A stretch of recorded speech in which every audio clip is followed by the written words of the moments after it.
Hey guys, welcome back to new video. आप सभी का स्वागत है मेरे यूट्यूब चैनल करना अपने। मेरा सब आ चुके हैं 5th स्टैंडर्ड के हिस्ट्री के साथ और आज के हमारे चैप्टर का नाम है हिस्ट्रिक पीरियड और आज हम करने वाले उसके क्वेश्चन आंसर्स का ब्रेक डाउन। चलिए पढ़ाई करते हैं। सबसे पहले आज की वीडियो में मैं इस चैप्टर के क्वेश्चन आंसर्स ले आया हूँ। आई होप अब तक मैंने जितने भी क्वेश्चन आंसर्स वीडियो लाया है आपने वो सबको कंप्लीट कर दिया होगा। और आई गेस आप थोड़े से कंफ्यूज हो गएंगे कि मैंने पहला चैप्टर नहीं, दूसरा चैप्टर नहीं, सीधा 7th चैप्टर के क्वेश्चन आंसर्स बना दिए विदाउट एक्सप्लेनेशन से। तो इस बार मेरा कुछ हटके करने का प्लान था, लाइक कुछ चेंज या कुछ डिफरेंस। तो अभी 7th, 8th, 9th और 10th जो अभी मैं रिकॉर्ड कर रहा हूँ, इस रिकॉर्डिंग के टाइम आई गेस वो वीडियोस अपलोड हो रहे हैं या वो वीडियोस जो है वो एडिट हो रहा है जब मैं अभी रिकॉर्ड कर रहा हूँ। तो वो वीडियोस भी आपके लिए जल्दी आ रहेंगे या जब मैं अभी जो मैं बोल रहा हूँ अभी भी वो वीडियोस अपलोड हो चुके होंगे रिकॉर्डिंग जब मैं कर रहा हूँ। तो मुझे इतना पता नहीं क्योंकि मैं अपलोड करता हूँ ही नहीं, तो इसके कारण वो भी वीडियोस आते होंगे। और अभी जो 10th पार्ट है, 10th चैप्टर हिस्ट्री के टेक्स्ट बुक का लास्ट चैप्टर है, तो इसके बाद हम जो 1st, 2nd, 3rd, 4th, 5th, 6th ये जो रह गया था हमारा, हम उसके क्वेश्चन आंसर्स लेके आएंगे। और इस बार मैं ये सारे चैप्टर्स एक्सप्लेन नहीं कर रहा क्योंकि मुझे ये फील हुआ जब मैं स्कूल में था, मैं ज़्यादा लेक्चर वीडियोस पे नहीं, क्वेश्चन आंसर्स और नोट्स कंप्लीट करने में ध्यान देता था। तो और वैसे भी हिस्ट्री में आप क्वेश्चन आंसर्स यही समझ लो तो ये काफ़ी हो जाता है, लाइक पूरा लेक्चर वीडियो देखने की ज़रूरत नहीं पड़ती हिस्ट्री के लिए। तो मैंने भी यही सोचा, और ऊपर से आप 5th स्टैंडर्ड में हो तो आपको सीधा क्वेश्चन आंसर्स नहीं दे देता हूँ, लेक्चर वीडियो की इतनी का आपको ज़रूरत नहीं है, तो इसलिए मैंने सीधा क्वेश्चन आंसर्स बनाना शुरू कर दिया। तो अभी आपको पता चल गया होगा कि सीधा 7th चैप्टर क्यों आया और 7th चैप्टर पहले चैप्टर्स उनके लेक्चर वीडियोस क्यों नहीं आए। अभी आपको इसका रीज़न पता चल गया होगा। तो अभी हमारे क्वेश्चन आंसर्स की तरफ पढ़ते हैं। सबसे पहला क्वेश्चन है जो हमारा, answer the following questions. First, name the period of history. Answer, Ancient period, medieval period and modern period. Second, what is history?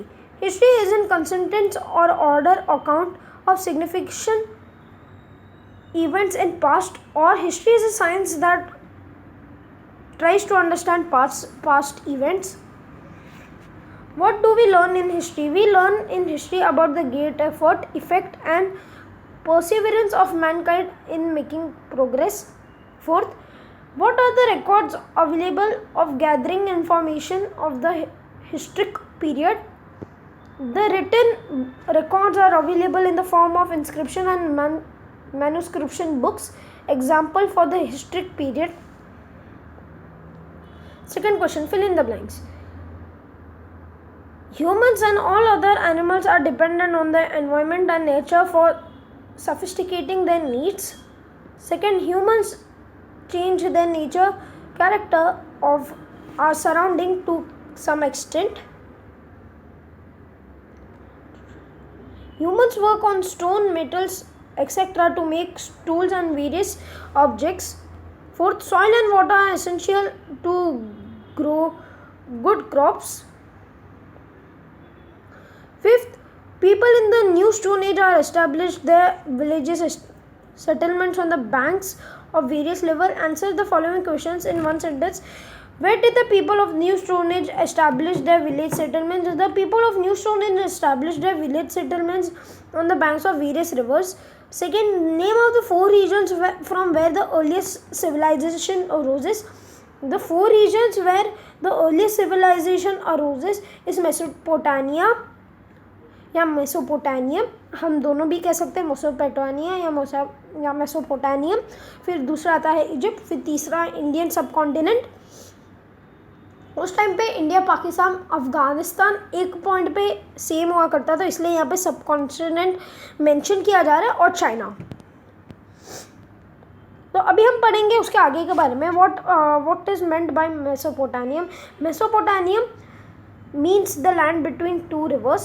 Fourth, what is Harappan civilization? The early civilization on Indian subcontinent is known as Harappan civilization. There were settlements of Harappan civilization situated. The settlements of Harappan civilization were situated in the basins of river Ravi and Indus, इसलिए मैं कह रहा था उसे India का subcontinent का एक पहला सिविलाइजेशन कहा गया, क्योंकि तभी इंडिया, पाकिस्तान और अफ़गानिस्तान थोड़ा बहुत कनेक्टेड था। अफ़गानिस्तान का अभी जो अफ़गानिस्तान है उसका थोड़ा सा पार्ट इंडिया में था, और इंडिया और पाकिस्तान टोटली एक ही कंट्री माना जाता था। तो उस टाइम पे इसलिए अभी आप देखोगे कि रवि और इंडस, ये दोनों रिवर है वो पाकिस्तान और इंडिया दोनों में फ्लो करती है। तो उसके हिसाब से हड़प्पन सिविलाइजेशन के उनके अराउंड बिल्ड हुआ था। What are Egyptian civilization? The river Rhine flows through the eastern part of the Sahara desert in north Africa. One of the Asian civilization flourished along its banks is known as Egyptian civilization. अभी north America में ये जो civilisation थी, Egyptian civilisation, ये सबसे ज़्यादा उस time पे रिच सिविलाइजेशन हुआ करती थी। मेसोपोटामियम, इंडियन और चाइना के बारे में ये सबसे ज़्यादा रिच थी, इनके पास सबसे ज़्यादा रिसोर्सेज थे, और इनके जो टूम्स हुआ करते थे इनके राजा रानी को बरी करने के लिए, वो आज हम पिरामिड्स या पिरामिड्स के हिसाब से हमारे पास दिखते हैं। इजिप्ट में आपको पता होगा कि अभी पिरामिड्स हैं वहाँ पे, वो पिरामिड्स को ऐसे शोकेस के लिए नहीं बना के रखे, वो पिरामिड्स जो उनके राजा या रानी हुआ करती थी उनको बरी करने के लिए, और उनकी बॉडी को कोई नुकसान ना दे पाए, इसलिए उनको इतने बड़े बड़े पिरामिड्स बनाए जाते थे। और ऊपर से उस पिरामिड्स में ऐसा कहा जाता है कि उस राजा रानी के बॉडी को कोई डिस्टर्ब ना कर पाए, तो वहाँ पे सम काइंड ऑफ पहलियाँ थी या कुछ सुरंगें थी, या उनका स्ट्रक्चर बहुत ज़्यादा रैंडम था कि उस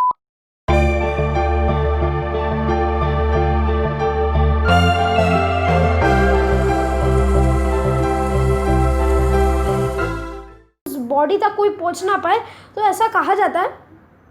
और ऊपर से इजिप्शियन सिविलाइजेशन के हिसाब से जितना मैंने पढ़ा है, उनकी ये माइथोलॉजी थी कि जो बॉडी होती है वो उनको पूरी तरफ से रैप कर देती थी, और उनके टूम के अंदर वो खाना, पानी और कपड़े रख देते थे एज पर वो आफ्टर लाइफ, मरने के बाद वाली जो ज़िंदगी होती है, आफ्टर डेथ या आफ्टर लाइफ जो ज़िंदगी होती है, उन पे वो विश्वास करते थे। उसके लिए उन्हें खाना, पानी और कपड़े वो प्रोवाइड करते थे आफ्टर लाइफ की ज़िंदगी के लिए, ऐसा मैंने पढ़ा है।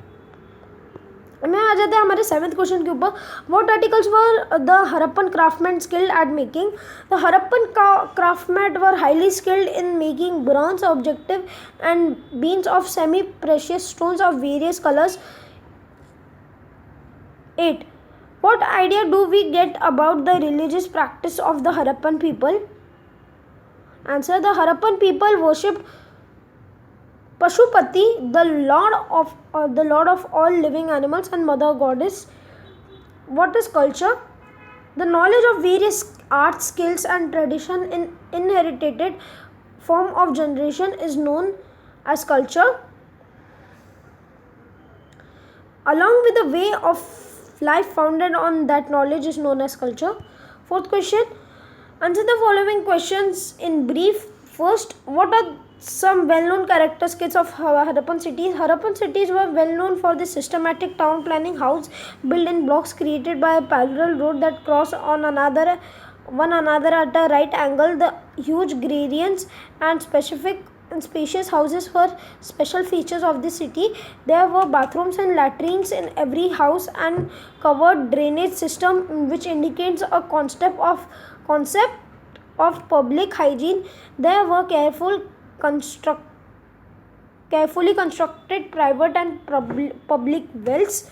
The cities were divided into 2 to 4 parts, each with separate fortification. अभी फोर्टिफिकेशन के मैं आपको बारे में बता दूं, हर एक पार्ट का एक कोई ना कोई राजा नहीं कह सकते, एक लीडर हुआ करता था, और वो चारों लीडर एक राजा के नीचे काम किया करते थे जो चारों पार्ट्स को रूल करता था. तो ये एक सब डिवीज़न था, या जैसे कि मैं आपको कह दूं, अभी जो क्वेश्चन नंबर 4 है वो राजा और उनके जो क्वेश्चंस है 1, 2, 3, ये उनके अंडर काम करता है, ये ऐसा ही कुछ है. What made the soil fertile on the banks of Nile? The Nile gets flooded every year. The land along her banks has become very fertile because of the flood deposited